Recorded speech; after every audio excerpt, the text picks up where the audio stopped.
Right, welcome to another episode from the Chart Readers. Today was a very big day in the market, a very strong reaction to Trump's tariff updates, right? There's a 90-day pause. I'll go over that in a second, but today was a big day, and I think we're finally seeing what we've been talking about, right? When the NASDAQ is good, and for, oops, what's this look like? No, this is not a good ticker.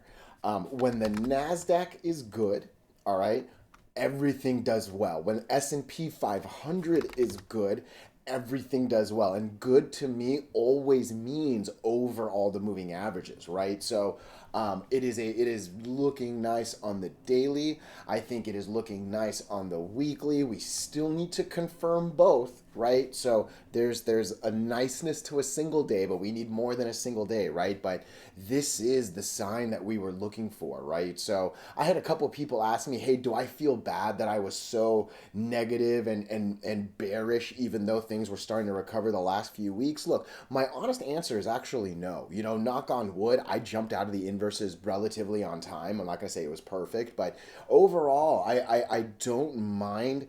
I say this often. You don't need to hit the bottom to live better than most. And honestly, that is what I believe. You know, I was worried. I think there was good reason to be worried. I think there's now enough of a sign to say, hey, I don't think we need to be worried. Hopefully, you know, we'll watch the lines. But to me, I think the confidence that being over the moving averages bring is well worth the gamble in between. Obviously, hindsight's 2020, but yeah, just my 2 cents there, all right? But I'm liking the S&P 500 over all five. I'm liking the NASDAQ over all five. Look, S&P was a 3% day. NASDAQ was a 4% day. That alone is a 33% better day, right? So I think it makes sense that tech did well, and that's kind of what we're going to be focusing on today's video, right? So again, we're back over the golden line too. I mean, I feel like there's so much to talk about on the indice. And again, it was all driven by a significant reduction from the 140 something percent tariff all the way down to basically 30% is what people are saying across more media, right? I'm not pretending I know the exact numbers, but at the minimum, that's a substantial drop, all right? It's only a 90-day shift. All right. I don't know if we're going to go back up to 140. I don't know if he's going to drop to something in between that 30%, 140, right? There's so many things that the guy can do, right? And for now, we're just going to follow the reaction. But again, it seems positive as long as tomorrow confirms, right? So really, I'd like to just get to the top of this candle if we could. I'm basically looking for 18,900. I was clicking on 18,800-ish for NASDAQ. When we look at the S&P 500, it's actually basically the same thought. Are we in this candle? No. We're just under this. So I'd like to get like 5,890. I think if we can get something around there, and that's actually not even asking a lot. I can maybe even go a little higher to maybe $100 and say 5,950. But yeah, something in that range would make us feel pretty comfortable and confirm. All right. With that, a lot to like on these right here, right? So SoundHound, we're going to talk about the details shortly, but there's a good channel up to the next line, and there's a lot more to love if we can actually break that line, right? MACD and RSI don't look bad, and I think the biggest thing is this volume. I'm this volume by far. I actually like this volume more than I like the 22% gain in the size of this candle. That's really big for me right there. All right. When we look into SoFi, this is nice. And again, this kind of echoes what we saw in the indices, right?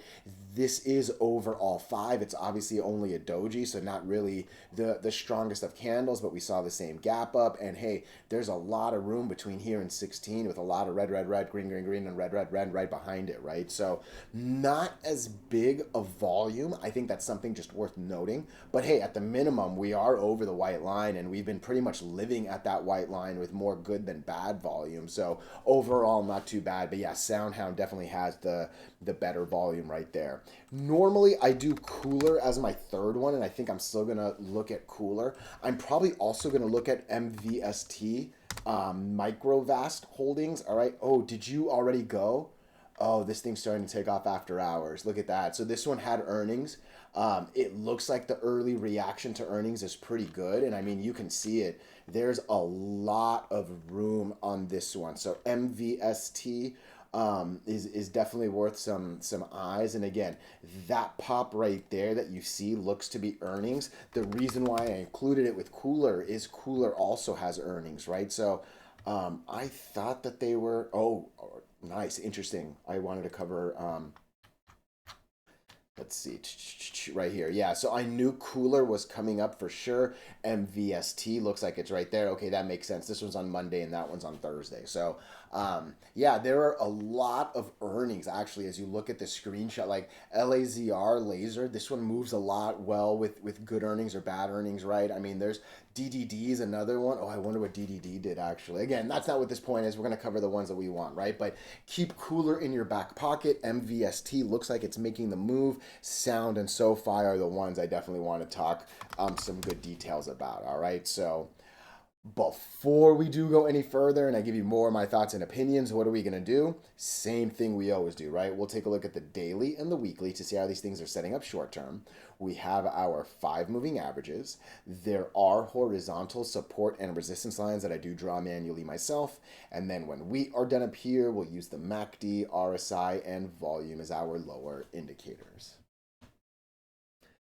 Hey, really quickly, if you can, please subscribe to this channel. Share this video online with your friends. Comment good or bad if you disagree. Look, anything you can do helps so much with these YouTube algorithms. But for real, just being here, giving me your time, oh, I'm so grateful for it, all right? So let's get into SoundHound. And again, look, I know it's really easy to focus and start on this 22% number. I know it's really easy to focus on this big candle, getting over 4 moving average. I'm telling you, all the stuff I'm saying normally is the biggest, most attractive thing to me when I'm looking at most charts. This volume candle is the monster of monsters on the screen right now, all right? And to me, a lot of the reason is this volume today makes me remember the November to January run. All right, what does that mean to me? Look, from November to January, you can see there's basically volume down here. There's basically volume up here. Roughly speaking, that's about the average between it, right? They're a little bit below, a little bit above, somewhere right in the middle of that, give or take. That's roughly speaking what today's volume was.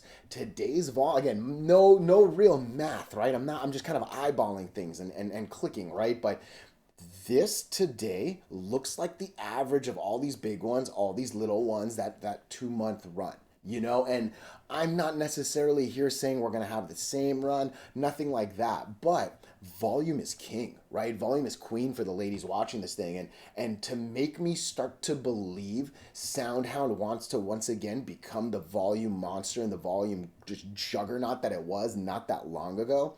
Oh, that's an important thing to make me feel, right? So this is nice. There's obviously a real nice steady growth over the last couple days, right? But I think what now matters is confirming this volume. You know, I'm going to talk about up here shortly, right? But I really like, I want to come here. What's your number?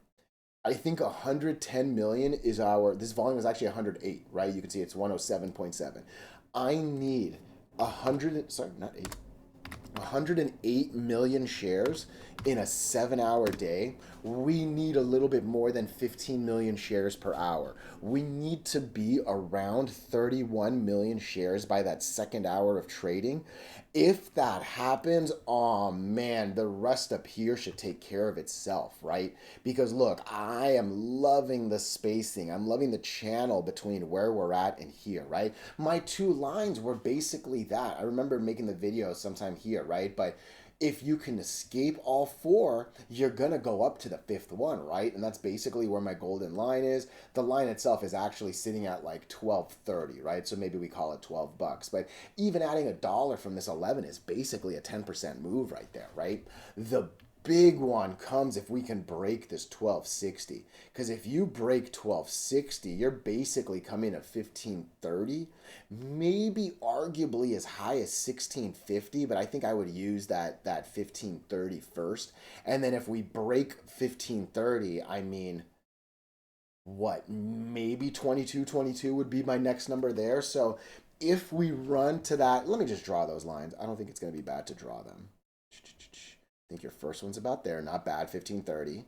And then, yeah, I think your next one is basically there, 22, right? So look, I don't want you to necessarily think of a 2x run because that is what 11 to 22 would do, right? And do not think that this 1260 is going to be easy to break. But if the volume is bigger, better, and confirms, oh, that's amazing, right? Our RSI is only a 73. There's a lot of room for this thing to go till 80. And then it wasn't that long ago where this thing was just living in the high 80s, if not 90s, right? I mean, there's so many runs that this thing did, right? So watch that 1260 for sure. When I look at the weekly is really interesting, right? Because this thing's basically saying, hey, if you can break 1133, you're actually over everything on the weekly from there, right? So I think keep 11, let's call it 1150 in your back pocket. You break 1150, you're probably going to add that dollar to 1260, and then those are the lines up there, right? But a lot of red, green on the weekly,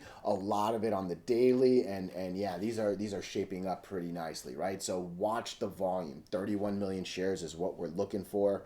I don't think there's any earnings around the corner for this one, right? I think earnings has already come and gone on this. So at this point, as long as the NASDAQ can continue to do well, that's what we're looking for. And one more time, just in case you fast forwarded to this, look, QQQ is the mirror of NASDAQ.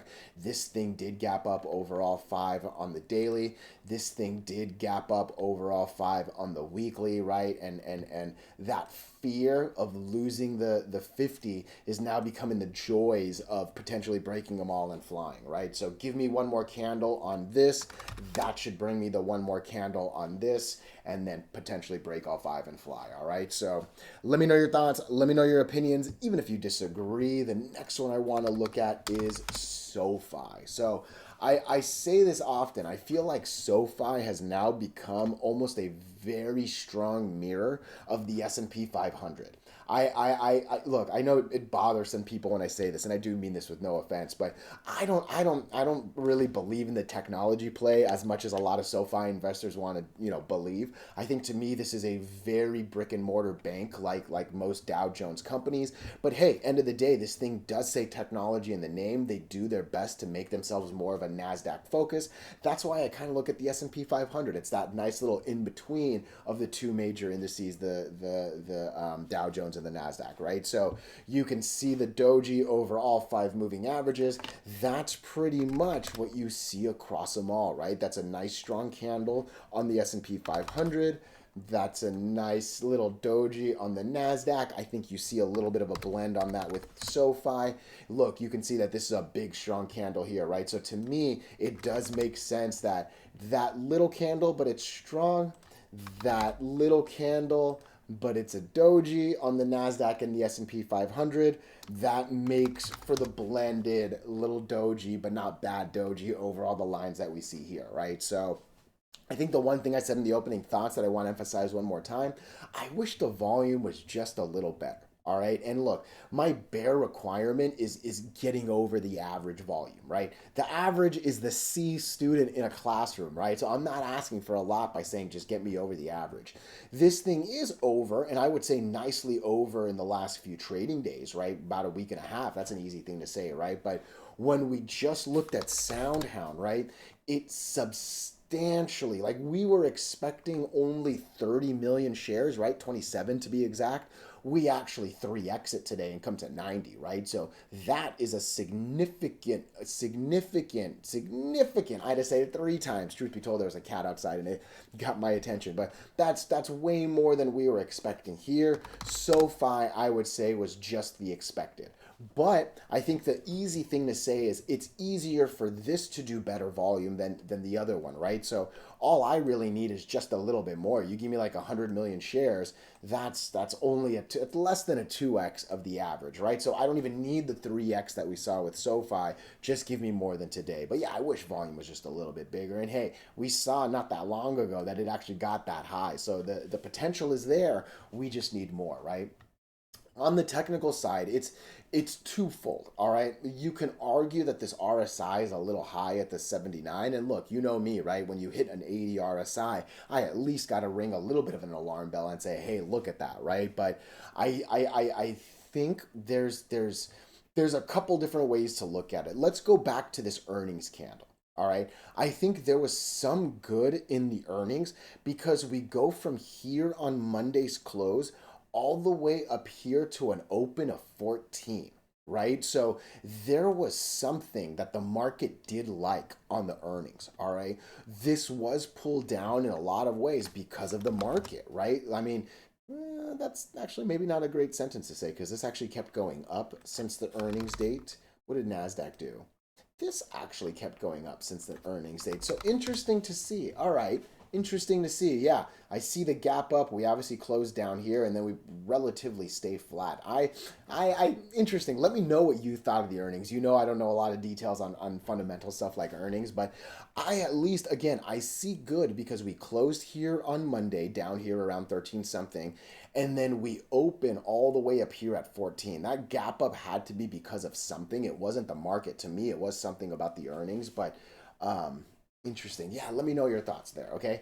Nonetheless, what I'm looking at right now is hoping for, I don't want to say hoping, that's not the right word, right? But we want confirmation that we have taken all five moving averages because from there, the next place up is basically 16. I mean, I'm just going to keep zooming back. Green, green, green, red, red, red, green, green, green, red, red, red, green, green, green, red, red, red, nothing, nothing, nothing. There should be a nice path up there. If the NASDAQ confirms, if the S&P 500 confirms, it's going to be hard for this not to, right? When you look at the weekly, this is a substantially better RSI. This is only in the 40s. It wasn't that long ago. We were in the 90s. This kind of makes you think this might have some good weeks coming if the RSI is only that low, right? So maybe this 79 RSI in the daily is a little concerning. I think the weekly complements it really well. And actually, it wasn't too long ago that this thing started to live up here in the 80s. I remember, I mean, I've been covering SoFi for a while. This thing used to peak, drop, peak, drop, peak, drop, peak. Like you can see it. This was somewhat the first sustainable up here, right? There were a good couple right there, a good couple right there. Maybe SoFi comes back to that ability to stay up there. And then again, that complements the weekly looking so good, right? But I think I would focus mainly up here. Give me confirmation that we've broken all the moving. Look, as long as this doesn't go below 14, I'm actually clicking on 1380. I think there's a lot to like over 1380. All right. If I had to give a money line, I think the first arguable money line could be 1333. I think the safer one to use, sorry, 1430. Wow, that was some dyslexic numbers right there. I think the first money line is 1430. I think a safer one is probably 1450. Again, we're looking for $2 over that, right, at 1660. So even waiting for that 1450 ain't too bad right there, right? So were we over all of them on the weekly? We were. Yeah, cool. Cool. I like that. I think let me know. Give me your thoughts about the earnings. Like I said, that gap up makes me think something in the earnings was good. I'm just surprised that the indices kept going up and this stayed a little bit flat, right? But at that token, you can also give a lot of it to the four moving average, right? I didn't talk much about the golden cross, but yeah, there's definitely a golden cross, the 20 going over the 200 and the 50. But yeah, for me, give me that 1450, 1430 range for confirmation. Hopefully the volume comes behind it, and let's look for that 16. Let me know your thoughts. Let me know your opinions, even if you disagree. So the next two are going to be KULR and MVST. All right. I normally include KULR on these three, so that shouldn't be much of a surprise. The reason I'm including MVST and grouping it with KULR is because of the up. You know what? I also want to include DDD. I'll be honest with you. I personally like DDD. I'm really into. I think 3D printing should have been a lot more further along than it had. Whatever, that doesn't matter, right? But these three all have earnings this week. These three all have really nice channels. You can see there's a good spacing between there, right there. On KULR, there's really nice spacing between down here and all the way up here. And then MVST, which already had the earnings and seemingly is doing nicely after the earnings. This is overall five. Our next line was basically three. And then if three broke, it was actually five right there, right? So one, two, three are really all about upcoming earnings this week. And really one, two, three, KULR, MVST, and DDD, they all have that ability to pop really strong if there's good earnings and NASDAQ continues on upward, right? Because one more time, they all have nice channels that we're looking for, right? So real quick, if you can subscribe, if you can share, hey, it does wonders. Real quick on KULR, because again, I know this one just a little bit better than the other two because we cover this regularly. I love the fact that we did not lose that doji string right there, right? It's look, I think it's a little offensive to compare KULR and SoundHound, but when we were making that first climb up, one thing I kept saying was, look, I don't want to lose this string of dojis, and I for sure don't want to lose this string of dojis. We never lost the first one. We actually bounce off that second one, and we make a monster run, right? KULR is still in that early boat. There's that string of dojis right here, which is what this line is drawn off of. And then again, this one's a little bit smaller. You can say there's something. To me, it's this and this, right? Those are the two string, like there's a whole mess right there and then a whole mess right there. Right now, what we want to do is never lose this first one, just like SoundHound never did, right? 130, so far it's holding. And then make me believe we're going to break this next one. I actually might even be able to lower it to that. I think that's the line. You break 206 and you're going to run to 366. I sincerely believe, oops, wrong one. This is my background. I love it. I sincerely believe a lot of it's going to get dictated by Thursday's KULR earnings. All right. So that's what we're looking for. What just happened, whoops, I'm just using the desktop version and I'm not that used to it. Sorry. What just happened was MVST. MVST is over all five. You can see 1, 2, 3, 4, and the fifth one right there. It looks like earnings, which again, you can see right here. This one says on Monday right here, right? It looks like the earnings have happened. The earnings are liked, and it should be hopefully smooth sailings. Because again, look, we got a very low RSI in the 50s. You've got a very healthy MACD that's in the positive, green over red on both. And I like that volume. Look, again, SOFI had bigger volume, right? SoFi had 73 million shares, and I said I didn't like this volume as much. I really like the MVST, the micro vast volume, because again, I was only expecting something down here in the 6. We 2x it, right? So I know the number's smaller, but to the expected average, oh, this is substantially better right here, right? So DDD is the last one. Again, when is this actual earnings? DDD, oh, it's on Monday. Did it happen? Did it not happen yet? Oh, interesting. I'm real curious. So far after hours, nothing crazy is happening. Um, Interesting. Look, this should be going to 3, right? Right now, we're basically sitting in this little cluster right here. I think the next place is going to be 265. This thing breaks 265. We're going to head to 3. There is a lot to love if this thing can get over 3. I mean, just look at that red to potential green, all the way up to 5, right? So watch today's earnings, watch NASDAQ after. But yeah, all 3 of these have a potential for some earnings love, all right? Let me know your thoughts. Let me know your opinions. Even if you disagree, oh, I appreciate you so much.